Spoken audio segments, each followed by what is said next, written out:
Hey everyone, this is a video on professional orientation on counseling education, and my name is Annalise.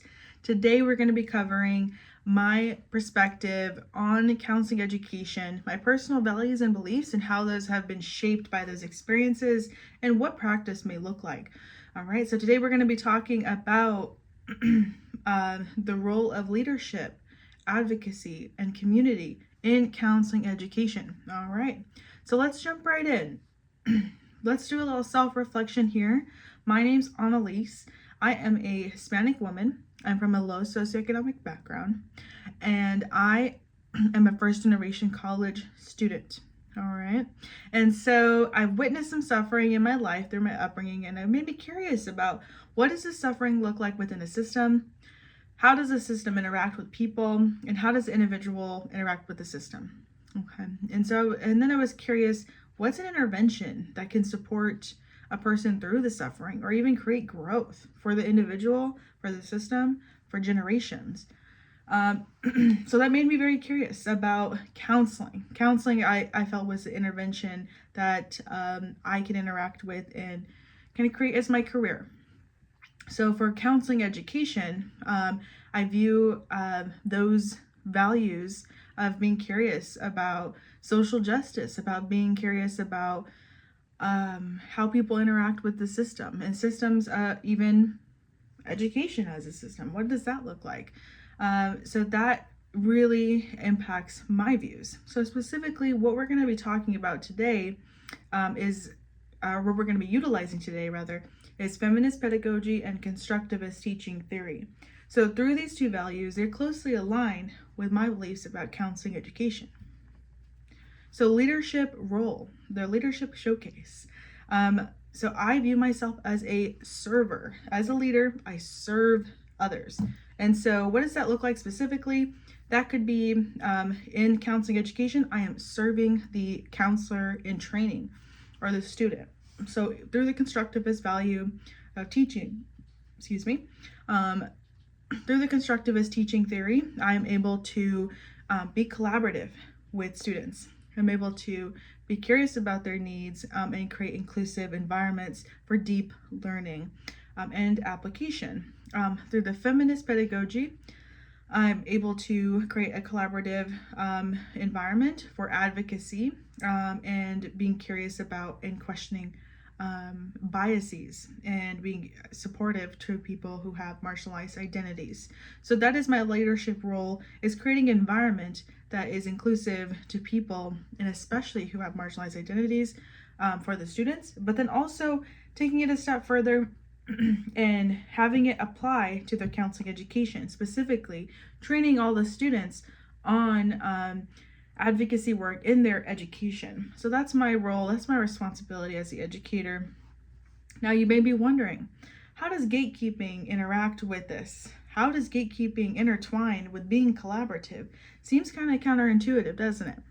So to support this kind of counterintuitive nature of being collaborative while being a gatekeeper, I want to be transparent. I want to tell students that I will tell students at the beginning of the teaching is, hey, I'm somebody who is a supportive to your education, and I'm somebody who is a gatekeeper to your education. Specifically, I will be a gatekeeper during times of assessment. I will be a gatekeeper during times of, assessing their competencies or their skills. And being a collaborator may look like having an inclusive syllabi, having and being curious, asking the students directly, what is it that you want to learn? What is it that you want to read? How is it that you want to be assessed? And so being curious about the students' needs and moving forward within that, and being somebody who can learn from the environment as well. All right. So one example of me showing leadership and being curious about the person individually and then supporting them within that was in my role as a lead technician in inpatient behavioral health. It's been a little while since I've been there, but very passionate about it, and I was there for a long time, so I'm going to talk about that today. So as a lead tech or a lead technician, I was somewhat of a middle level management, and I was getting direction from administration roles, and then also so holding those expectations, while also being curious about the needs of the clients and the employees. So a lot of different aspects to hold. And so through that, I'd be curious about the individual's needs. And then I would also create a common ground for all of us. So the common ground being safety and inpatient behavioral health, while also being curious about the individual. Who are they? What do they bring to the table? What is their knowledge? And what can I do to help them? So specifically in the education space, I am curious about the individual. Who is in the classroom? What knowledge do they have? So that may look like drawing on the student's knowledge. I may ask the students, for example, what is it that you already know about this topic? And then we might start a conversation. And then I might say, okay, and then think about the gaps of knowledge so I'm able to integrate and support that knowledge and saying, these are the areas that we're kind of missing. Here's how I can kind of bolster up this knowledge and support you guys, support the group, support the individuals in continuing their education. All right. And then keeping that common ground of safety for the client, right? Of beneficence for the client, keeping those common grounds as well. And what does that look like? That could look like challenging biases. Though it may be uncomfortable, noticing the purpose of it. So really talking about the purpose. All right, community engagement. What does that look like in counseling education? Sometimes in counseling education, we may be just stuck in the classroom, talking about theories and concepts and not really moving outside of that.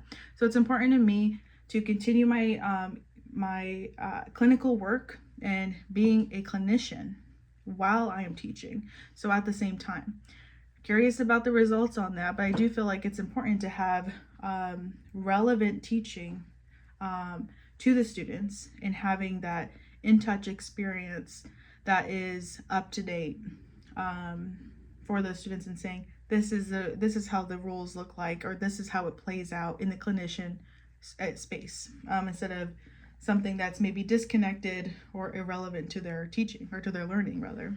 Another aspect is going to conferences, right? I'm an ACES member. I will continue to be an ACES member. And then ACES, right? That's a counseling, education, and supervision. So noticing the importance of sharing knowledge and cultivating that knowledge even within my own learning. So taking responsibility over that. All right, practical examples, innovative ideas. Something that comes to mind for me here is being collaborative with schools, maybe creating groups within schools. What does that look like? It could be creating a system of wellness and support with one another that is practical and applicable to the space. So maybe even reaching out to rural communities. Right now here in Kentucky, a different space that is not happening maybe as much in Colorado is counselors who are part of the community and going out into the community rather than clients going to them. So I'm curious about implementing that, or maybe even having a system of groups in rural communities as well. All right. So advocacy. Why is advocacy so essential? It is so essential to counseling that I myself, as a counselor educator, value feminist pedagogy to integrate advocacy throughout my teaching. So feminist values such as equality, justice, collaboration, create deep learning, a safe space for deep learning. Now, not just deep learning, but also being able to apply it, right? So through these perspectives, we're able to have critical thinking skills that are applicable in the vast number of chances and differences for clients and counselors to interact, right? Creating a critical thinker or supporting students to become critical thinkers to be able to apply and utilize their skills at best, right? Advocacy is also important because we're also in a system, whether that's a client in their own system or that's a student in the education system. Marginalized identities should be supported because though suffering exists throughout, marginalized identities may exacerbate that. So we want to be careful and just recognizing what are the individual needs of the person, and maybe what is the collectivist needs of a person. So noticing, challenging those biases and marginalizations to reduce harm. As a person in general, as a person who doesn't, if a person does not challenge those biases, they are subject to creating harm. And what does that do for a person who has marginalized identities seeking help? That creates even more harm to them.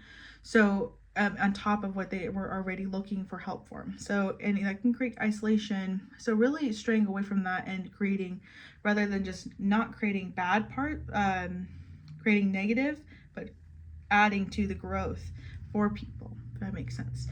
So growth in the field, right? Advocacy is important to growing the field in general and keeping ourselves accountable to uphold these standards, and being curious about multiculturalism and advocating for the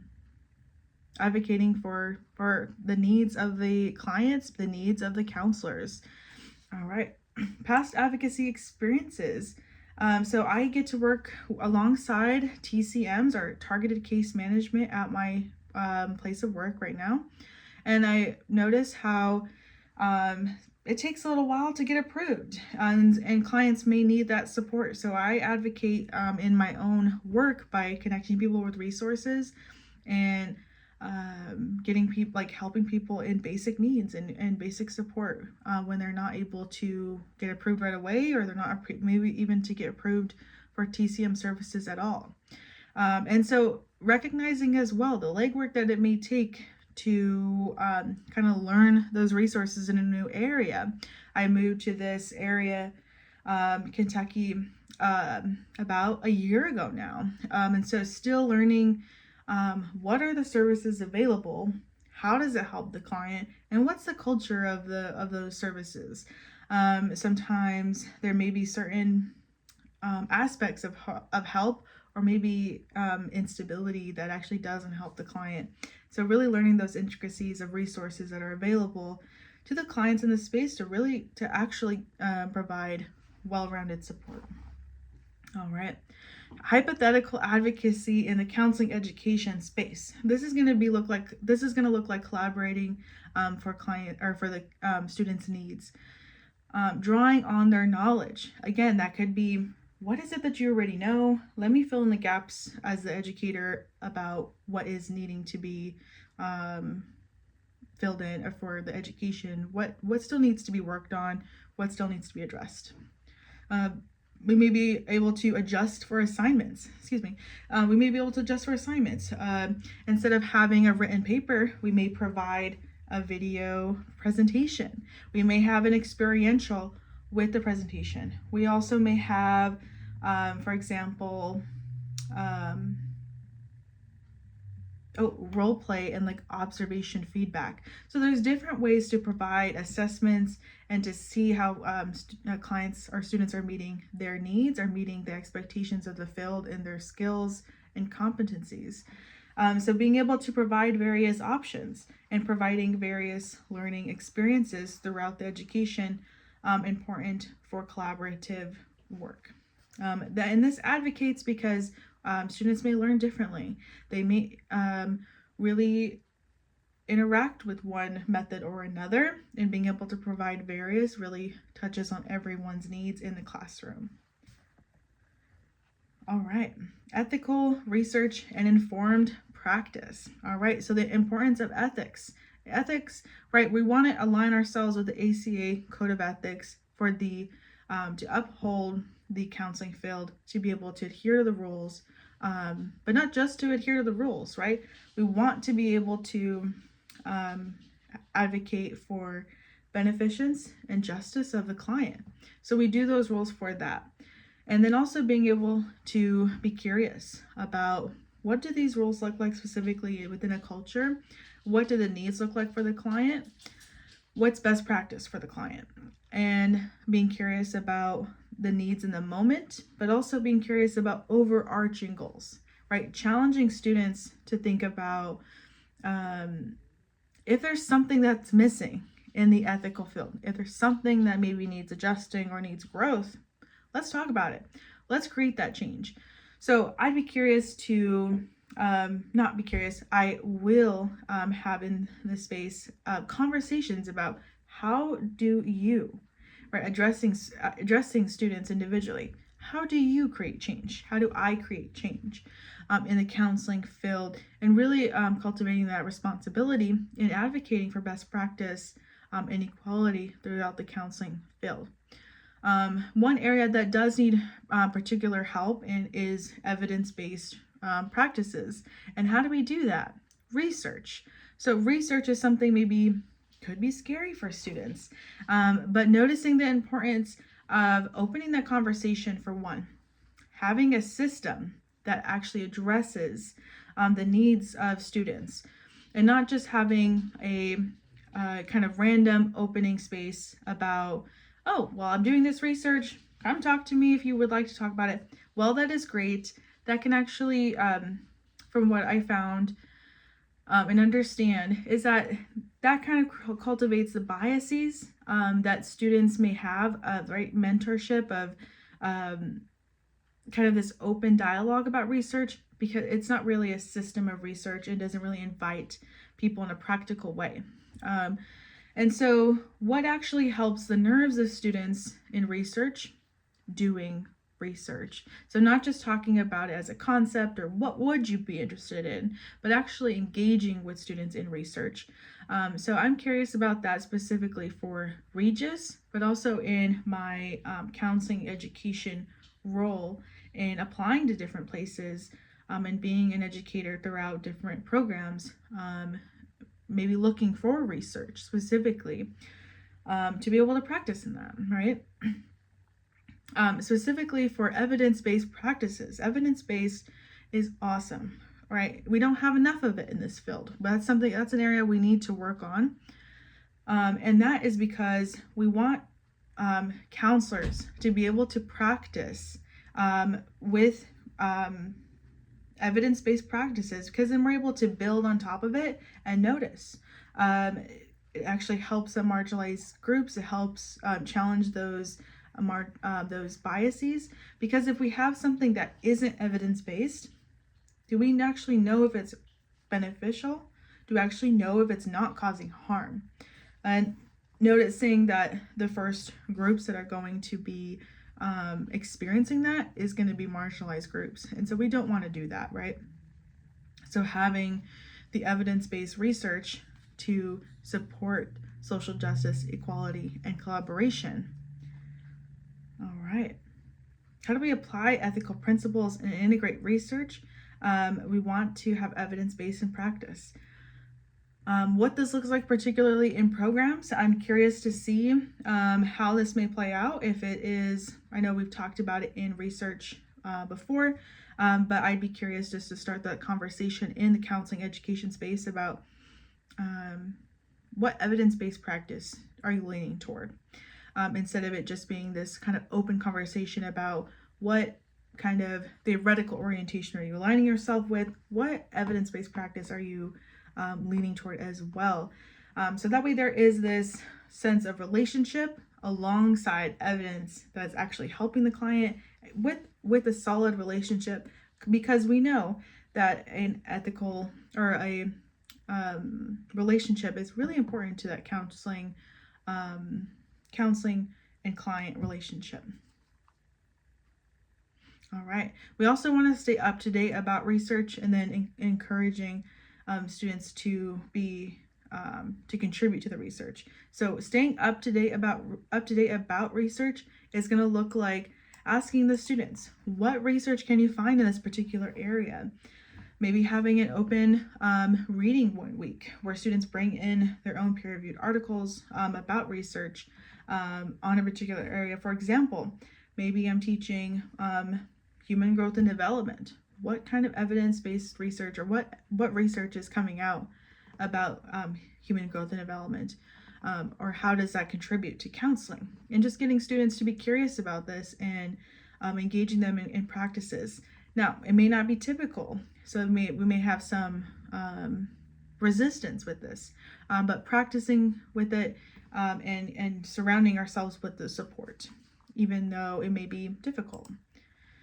All right, so integration. We're coming up on our last slide here. Integration about my counselor identity, again, is valuing the feminist pedagogy and constructivist teaching model.